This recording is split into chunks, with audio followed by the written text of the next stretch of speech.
Good afternoon. Welcome to the Veranda. We're back today with different topics. Previously, I had delved into the political scene. I'm branching out now into topics that are of interest to the Memphis city, period. Today, my guest is Jared Price. Welcome to the Veranda, Jared. Good to be here.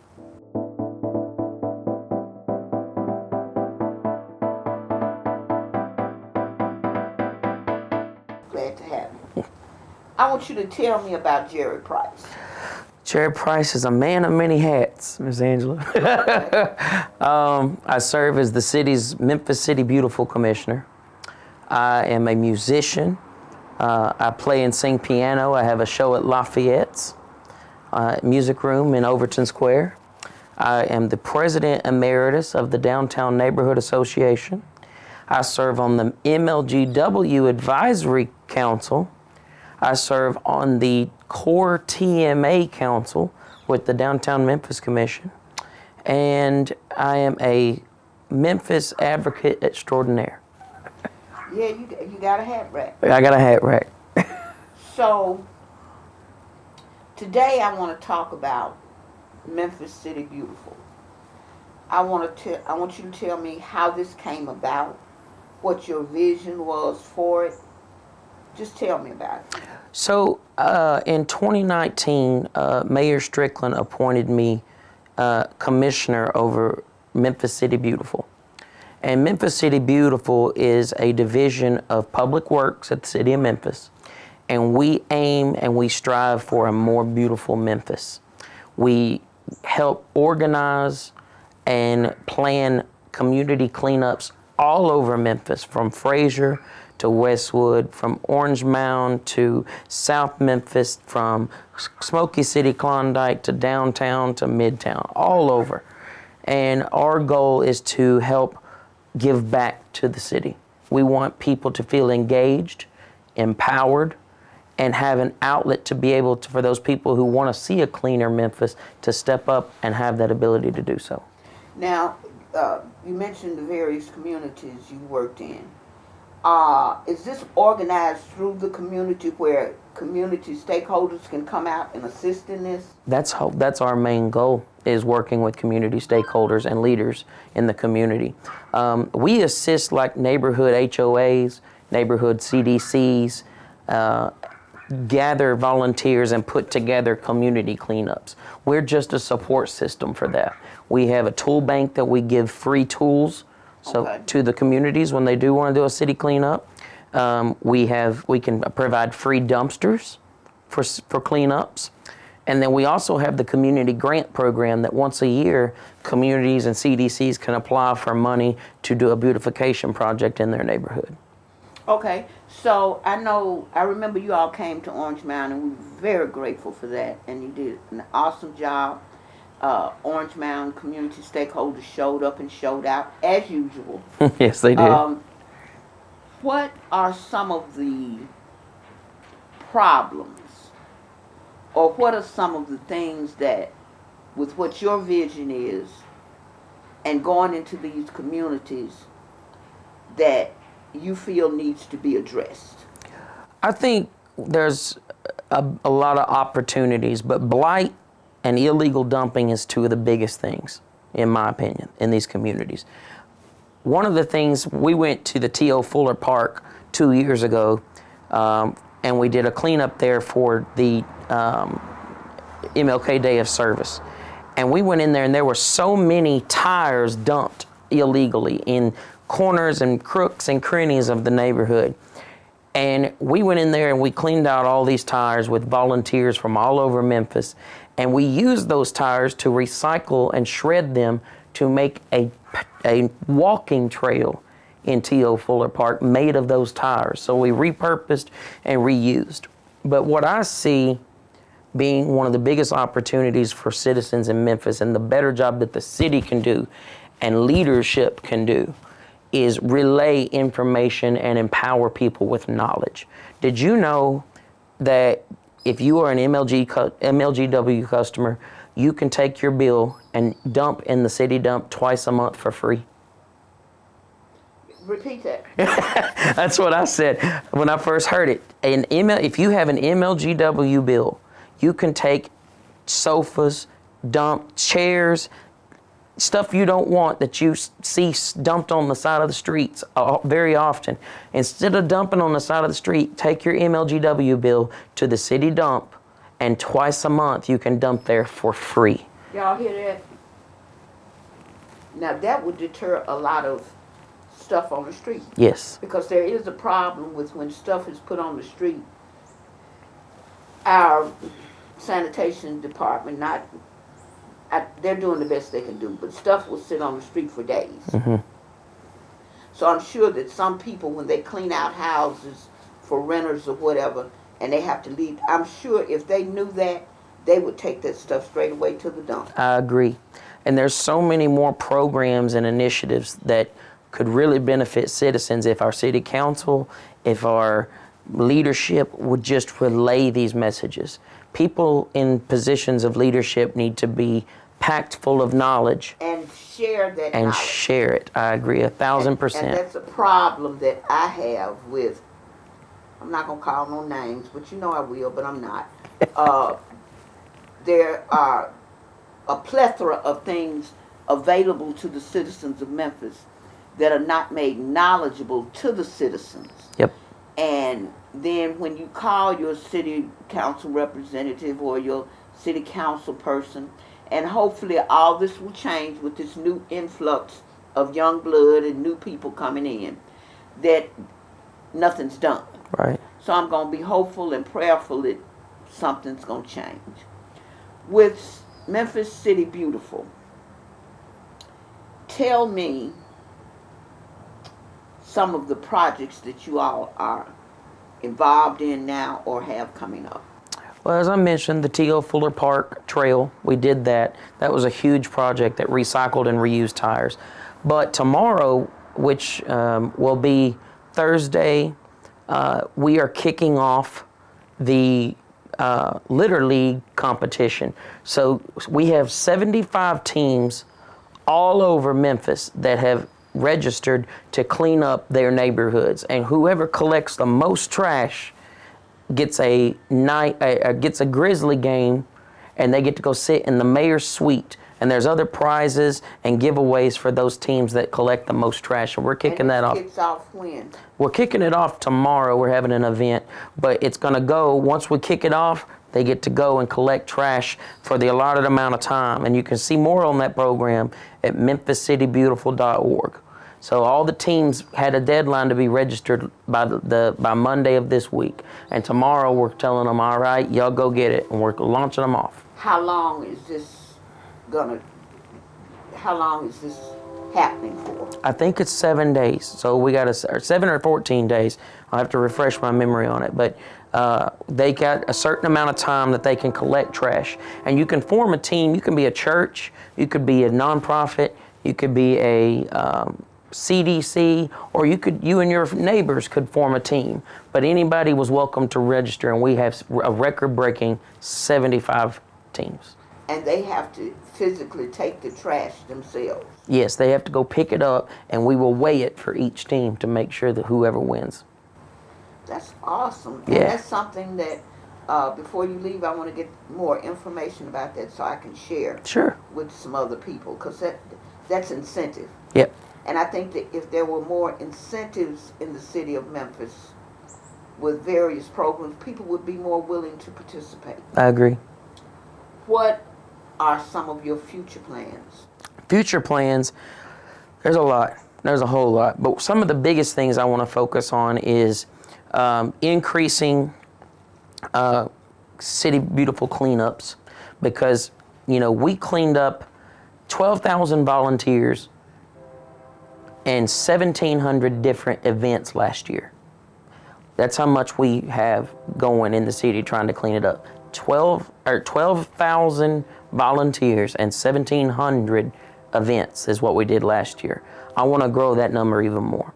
Now this is just a side question. Do you all, say for instance, big events such as Memphis and May. Do you all clean up behind that, or is that left with the city? That's left. Well, that's left for the in Memphis and May. They're supposed to clean up after themselves.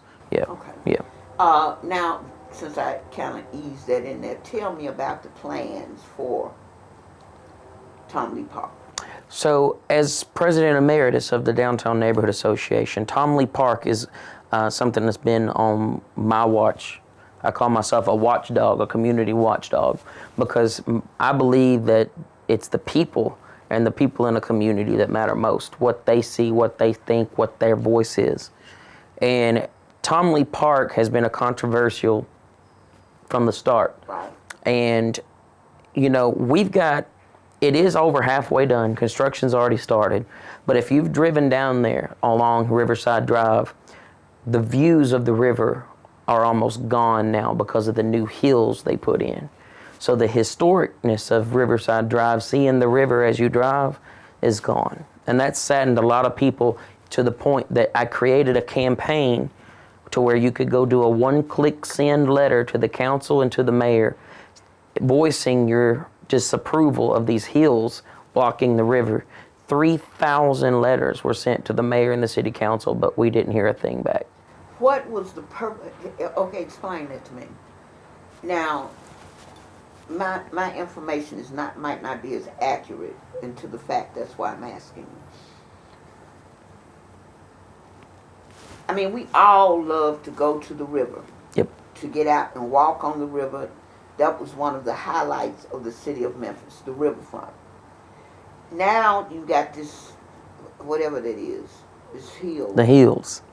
I haven't been there in a minute, but the one hill I saw was what is that?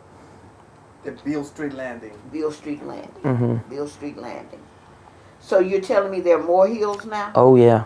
And they are for what? They are to elevate park goers for a different perspective of the park.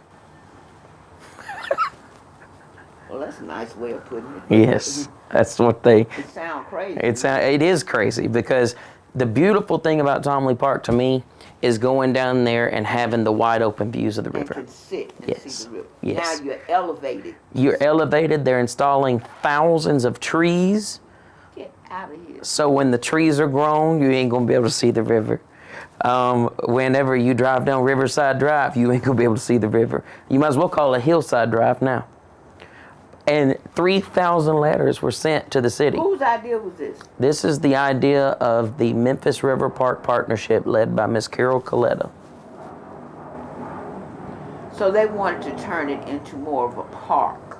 A park, yes, and she moved back to Memphis from Chicago and said some of the parks she saw during her travels and while in Chicago influenced her idea to redo Tom Lee Park. Chicago is totally different from Memphis. Yes. I mean, you got those two twin cities. Yes. You know, and I've been to Chicago. It's beautiful. Oh, it's beautiful. But Memphis is not that. Nope. I got to look into that. Yeah. That's new to me. Yep.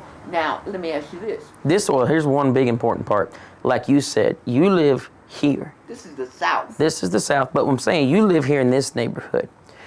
Do you know that while they're redoing that park, there were 200 parking spaces for park goers to drive from like your neighborhoods. You got to drive down there, right? Park. And park. There were 200 spaces. They are cutting it to 68. So would park goers be able to utilize other parking spaces? I know they're putting a parking garage up somewhere. So they're putting a parking garage, It's but going to block the view. the parking garage is 3/4 of a mile walk in one direction from Tom Lee Park. And they're using that as a resource for parking. So I need to be a city planner, engineer or something, because none of that makes sense to me. But that's neither. It doesn't make sense to Doesn't me. make sense. No. But I do believe that takes some of the glory and the enjoyment of going to the river now away. It also takes equity away from families like that don't live right against the river that can walk down there. Families that live in Orange Mound and Frazier and Midtown and Whitehaven, they got to find somewhere to park. And guess what? You know as well as I do, downtown parking ain't free. And I mean, you had the bike trail. Is that still gonna be there? I'm not sure. Memphis. Okay, so with all that, I mean, I like your vision. I like what you're doing. I appreciate it. Do you think that moving forward, that Memphis is on the right track to maintain its charm, its ambience? Do you think that? I think there's aspects that we are doing well, and I think there's aspects where we're not. I'm the first. For the people that know me, I'm very outspoken. I've been told I'm a lot like you. I don't have a filter. Okay. So I've been told that, Jared, sometimes you're a little brash when you come across, and I say, well, what I speak is the truth. I don't mind calling things out I don't think are fair or right. I think that we've done a good job as a city keeping our historic structures for the most part in recent years. But so much of that has gone, in the 60s and 70s, we tore a lot of those historic stuff down. And to me, our history is our charm. It is our character. That's right. I think that we need to protect more neighborhoods like you live in and make sure they have historical overlays and protections against developers that want to come in and tear these historic stuff down and build these big, ugly siding apartments that people are going up. I think that it's up to city council representatives to ensure that if a neighborhood wants to keep their ambience and prevent, a big old spaceship looking house being built next to a historical house, they should be able to be heard. Be heard, that's right. That's right. And so I think Memphis overall, it's music, it's still known for its music. I think we need to capitalize more on our music and our history than what we're doing. There's no reason Aretha Franklin's birthplace is sitting empty right now. Exactly, and this is a side note. I was looking at something the other day, and it caught my eye because it concerned me somewhat. I mean, now you look at Elvis. Elvis is a trademark, trade period. Aretha Franklin should be as well. Stax Museum is the only thing from a African American perspective that glorifies our African American heritage here in the music industry. And I think that that's something that the music industry needs to address. I think everybody has a place and a position to play in this game called life. And situations like that should be addressed by people that are familiar with that type of situation. And Memphis, over the years, I've seen a decline in Memphis politics. I've seen a decline in Memphis spirit. Because, your politicians are your leaders. And if you don't have a good lead, your spirit dwindles and you decide, well, hey. So I think that's something that people like you and other people that are in the forefront of doing things such as what you're doing are needed. And I appreciate you for that. Do you think that moving forward, now let me back up. How can people volunteer for your organization?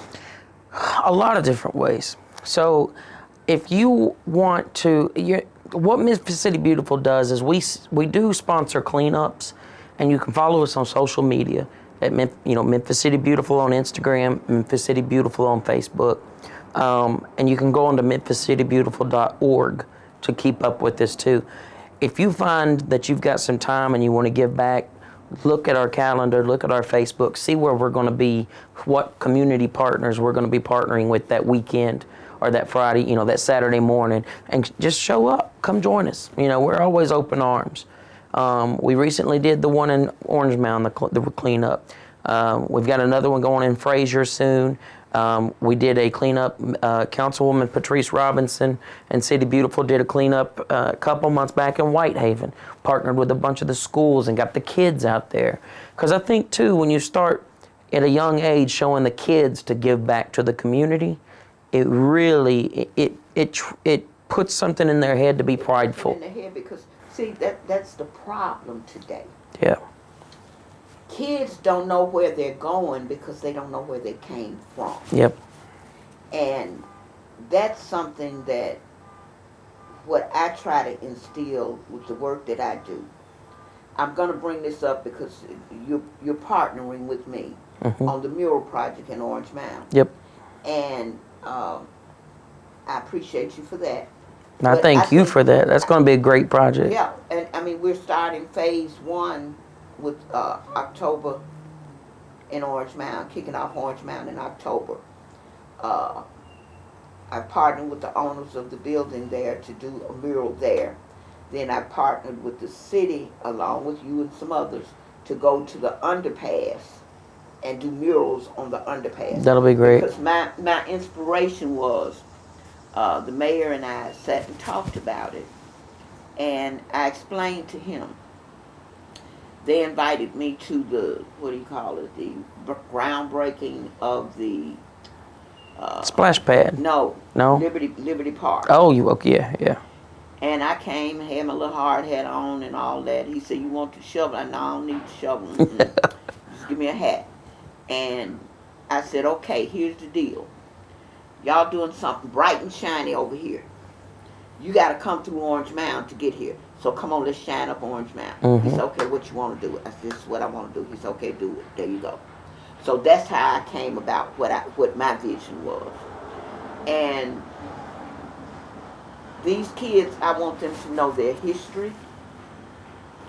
I want them to know that there's a future for them. Just reach out and grab it. Yep. And organizations such as what you have gives them a foothold. I've worked with Hunter on some different things about getting the kids out cutting yards and stuff. You know, you got to give them something to do, or else the devil will give them something to do. Yep. And he's busy. He's Very looking for busy. recruits every day. So I think that organizations such as yours would give these kids incentive. Now, do you go? Let me ask you this: do you go to the schools to let the kids at the schools know? Oh, yeah. We partner with all kinds of the schools, the high schools, the junior highs, even some of the private institutions. They come out to our cleanups, too. Yep. And another question: I can't remember the name of this organization, and that's bad. My mind goes and comes. It'll come to me about 3 o'clock in the morning. I sit straight up in bed and say, "Okay." That's what it was. Yeah. But I called these people. I reached out to them through some church. There was an elderly person that was living in a house, and no utilities, no nothing. The house needs to be cleaned out, gutted. I mean, she lived there for like 70-something years. And so we got a group of people to come in and clean out the house. And this organization was here from out of town. They sent these people over from out of town. And they came out and they put a roof on her house. They went in and painted, cleaned out. But the trash stayed in front of her house for almost a month. Wow. And we couldn't find or figure out anybody to call. We called the city, and they said, "We're going to send somebody." Nobody ever came. So is that something that, do you all do individual, or is it just parks and such? It's mainly just community spaces, parks. Now, we'll walk up and down city streets. We partnered with Speedway Terrace once. They're a community organization, and we just started walking the blocks of the neighborhood, picking up trash and stuff like that. So there's, we try to partner with anybody. My thing is I will never tell somebody we can't help them. If you call me or you reach out to our office, we've got some amazing staff at our office. Miss Eldra White, she's our executive director. David Burgess with City Beautiful. Adrian, we've got, some wonderful people working there. Reach out to our office and tell them, "Hey, I want to do a cleanup project." We will help you in every way that we can. Okay. What do you want to tell the public? I want to tell the public that Memphis needs more pride. We need to step up. We need to take pride in our city. This illegal dumping is done by people who don't take pride in their city. This crime that's happening is due to people not taking pride in our city. Pride and respect. And I think we also need to demand more from our city leadership as a city. We need to say, why is our council person not here for this cleanup? Why is our council person not telling us what programs are available or initiatives are available for us citizens? I know if I was in a position of leadership to where I had people calling me, which I do even at City Beautiful, but say if I was the mayor of Memphis, I want to make sure that I have as much knowledge in my head that I am a resource for my citizens. That's right. Yes. And that's something that politically, you're on point. Because to most politicians, and I say this, I have to say this in every interview I do, because I want people to get this through their head. Be knowledgeable of who you vote for. Yes. Know who you putting in office. Know what they, let them not be a person that just shows up for photos. Right. Let them not be a person that gives grandiose speeches to no avail with no action. You know what one of my favorite mottos is? And I tell this to everybody. Be seen serving. Don't serve to be seen. I like that. Say it again. Be seen serving. Don't serve to be seen. I like that. I'm going to steal that. That is what I live by. On Facebook one day, and it's gonna be good. You got that from me. I might put Jared Price at the bottom. Give me some credits, Angela. Come on now. But I ran for office in 19 for city council in District 7, and it came down to me and Michael and Easter Thomas going to run against Berlin Boyd, who was the incumbent. Right. And I placed third out of 9, and she placed second out of 9, and the top 2 went to a runoff. But one of the constituents, I was knocking on doors in Smoky City and Klondike, and one of the ladies I met was Miss Mary Lurie. I call her Mama Lurie now because we stay close. Yeah. And I said, she told me, she said, Jared, just because you lost, I hope we don't see you disappear. And she hasn't seen me disappear in 3 years. Well, see, you know something I've learned?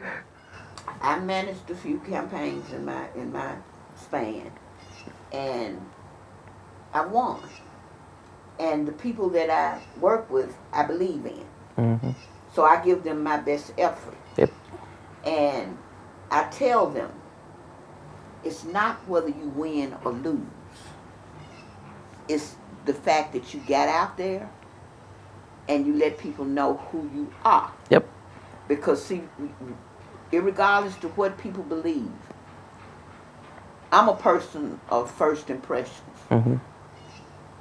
When I first meet you, I know whether or not I want to deal with you. You don't have to open your mouth. It's just something about It's an aura. Yeah. Yep. It's just, if somebody can walk up on my foot, that's nope, not. Mm-mm. Hello, how you doing? Have a seat. Nice to meet you. Yada yada yada. But I know this ain't going nowhere. Right. But people need to be more knowledgeable of who they putting in office. Yep. Because you put people in office and then you get mad. Well, they ain't doing. You voted for them or you didn't vote. But then when they are in office, and that's where that comes back to be seen serving, don't serve to be seen. Don't show up when it's election time. Don't show up just for a picture. Be there constantly on the ground, shoulder to shoulder. Mm-hmm. That's the leadership we need. That's the leadership we need. Yep. Now, so side note, do you have political aspirations moving forward? I've been asked that. I hope to be able to implement more. I hope to be able to help Memphis in a bigger capacity, yes, than what I'm doing at City Beautiful. What exactly that looks like, whether it's a city council run, whether I run for mayor, we don't know yet. Go for it. But I do want to serve the citizens, and I hope that we will figure that out soon on what my next chapter may be. Well, let me be the first to know. I will. Now, I was asked as early as yesterday. This was the third person of importance that told me that I should run for city council. That's not me. Yeah. I'm not politically correct. I would be that city council person if I won that would be the first one to go to jail because somebody said the wrong thing. And oh, there she go, told y'all, that would be me. So, I take my hat off to people, I honestly do. I take my hat off to people that have the initiative and the courage to run, because that's a decision. Because you're putting your family out there, you're putting your personal life out there, Yep. and you got the Thaddeus's and everybody else that's going to come for you. That takes strong fortitude and strong courage to me. So I applaud anybody that runs, whether or not you need to run or not. I applaud you for running. Yep. But I don't think that, I think what you're doing is great. Thank you. I thank you for it. I do not believe that this is I believe that this is just, you're opening the book. You're in a chapter right now. Right. So there's another chapter coming. I feel it is. I'm reading the book now, so I'm ready for the next chapter, and I'm gonna let my fellow Orange Mountain stakeholders make them aware of this. Name it again. Memphis City Beautiful. No. This project you all got coming up now. Oh, the Litter League kickoff. What do you call it? The Litter League kickoff. Litter League kickoff. Yep. I'm gonna call some of my people in Orange Mountain and let them know about this because I know they will participate. Mm-hmm. I mean, there's a crew of people in Orange Mountain that are diligent about cleaning up Orange Mountain. I don't know if you came, I think you did come when we cleaned up on the bridge. Yep. That was the first one I did. And my health physically won't allow me to do it. But it was awesome, and it pissed me off because not 3 weeks after we went under that viaduct, I got the city out there. They cut the bushes all the way back. I had Mr. Connect. Yep. Robert Connect out there. I had the mayor's assistant, Steve Schuler out there. And we all met and we talked and we got out there and walked, and I showed them. They sent all these trucks, all these crews out there to do this. We cleaned up. You hear me? We cleaned up. 3 weeks later, we went back. No, 2 weeks later, we went back out there. We got some of the tires, and Tad Pearson utilized some of the tires and painted them and made them. We were going to use them for planters. Mm-hmm. We painted them orange. We put them down in the ground on the concrete right on the underpass. 3 weeks later, we go back out there. The tires were gone. Junk was back out there. I rode through Orange Mountain looking for them orange tires. Mm-hmm. I did. I literally myself, because it pissed me. I said, let me find somebody with some orange tires in their yard, or ride with some orange tires. Right, riding around with them on there. And I couldn't find them. Mm. I don't know if they repainted them or what, but I looked for them because it was so pretty. He had them stacked aesthetically, and it was beautiful. And 3 weeks later, it was back like it was. Well, and see, that's unfortunately with City Beautiful. A lot of people ask, they're like, well, Jared, we see y'all talking about 12,000 volunteers, 1,700 different cleanup projects, but that just shows you that ain't even enough. All those people stepping up is not enough, because we're fighting an uphill battle when people don't take pride in their city. Well, I can speak for Orange Mountain. A lot of people, Orange Mountain has pride. Yep. Orange Mountain has people that take pride in their community. They're trying to make a change. They're doing things in their community. Yep. But then you have that other element that doesn't even live in Orange Mountain. Yep. Or that are renters Yep. in Orange Mountain. So they don't have nothing to lose. And that's the ones I'm talking about. They're going to stay there till the landlord put them out. Which is why we also need to focus and start teaching. Remember I talked earlier about we need to empower and educate and make sure we let people know about programs and initiatives. We need to make sure that we are doing everything we can to increase home ownership in this city. Exactly. Because when you live in a neighborhood wanna keep it clean. and you own that house, you want to keep it clean. Because Yep. see, that's the problem in Orange Mountain. You have a array of renters that come in and they're transit. You Yep. know, and they don't, and then they get ready to move and get some new furniture, and they take and dump all the Throw it on old the street. stuff on the street. Yeah, And but it's left there. they need to know, even as a renter, like I said earlier, they have an MLGW bill. They can take those unwanted furnitures to the dump twice a month for free. Now, where's the city dump? You've got two of them. If you look up City of Memphis landfill, there are two of them. There's one in North Memphis and there's one in South Memphis. Okay. Yep. Y'all hear that? Yep, just look it up, City Dump. You can even call City Beautiful, call our office. Look up Memphis City Beautiful, call our phone number, call our office, and we will give you the exact address as to where those dumps are. So there's no excuse now. Nope, I mean, you can take your stuff and dump it yourself. for free. Free. Yep, So there's no need for a dumpster. There's no need to let stuff sit on the street. yep. I want to let you know that moving forward, I will be doing and focusing on community-based initiatives, information, and situations in Memphis. So stay tuned so you'll be in the know. Again, thank you, Jared, for coming to the veranda. You're welcome anytime. Look forward to working with you on these projects we got coming up. See you next time on the veranda. Bye-bye.